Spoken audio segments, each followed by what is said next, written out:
How to fix cannot access shared folder error in Windows 11. That cannot access shared folder error in Windows 11 usually comes down to network discovery, permissions, or SMB protocol settings. So, first thing you can do is to enable network discovery and file sharing. So, go ahead and click on When I to open settings on your device. And then on your settings, head over into the network and internet section.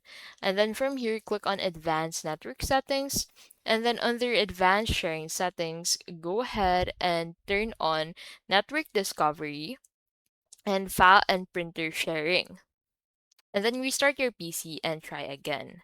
Another thing you can do is to go ahead and check for folder permission. So right click on that specific shared folder and then go ahead and click on properties. And then on the properties, go to sharing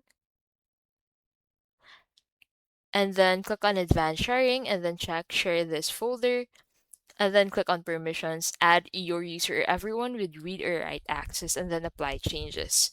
And lastly is to verify your credentials. So if the shared folder requires a username or password, go to the control panel and then go ahead and look for credential manager in here and then add a window credential with the remote PC's IP username and password.